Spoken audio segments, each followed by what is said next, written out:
বন্ধুদেরকে শুভ সকাল। আজকে অনেক সকাল সকাল ঘুম থেকে উঠেছি, আর দেখো বাসি উঠোনও ঝাঁট দিতে শুরু করে দিয়েছি। বাসি উঠোনটা ঝাঁট দিচ্ছে আমার মেয়ে, আর আমার ছোটো মেয়েটা আটা করছে। ও শুধু ডগে ডগে কথা বলা অভ্যাস।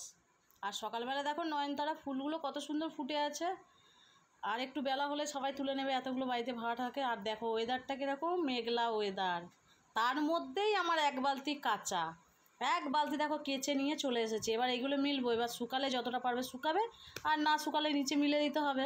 আমি তো বুঝতে পারিনি যে সকালবেলা উঠে এতগুলো কাঁচাও ছিল।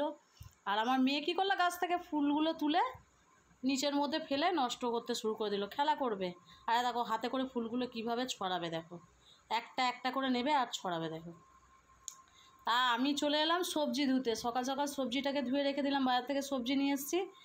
এবার কাটাকুটিগুলো করব, রান্নাবান্নাও করে নিই সকাল সকাল, যখন তাড়াতাড়ি যখন সব কাজ হয়েও গেছে। আর সকালবেলা দেখো সব কাজ সেরে নিয়েছি পরিপাটি হয়ে। তা আমি দিয়ে দিলাম ঠাকুরকে, পুজোও দিয়ে দিলাম। তাড়াতাড়ি যখন চান করা হয়ে গেছে, তাহলে আমি তাড়াতাড়ি পুজোটাও দিয়ে সেরে ফেলি। তা পুজোটা দিয়ে মুড়ি খেলাম। তা মুড়ি টুড়ি খেয়ে দেখো তার মধ্যে রান্নাবান্নাও হয়ে গেছে। আর দেখো রান্নাও আমার পুরো কমপ্লিট, ফুলকপি আলুর তরকারি আর একটা চচ্চড়ি আর ভাত। আর ভিডিওটা কেমন লাগলো সবাই জানিও। টাটা বন্ধুরা।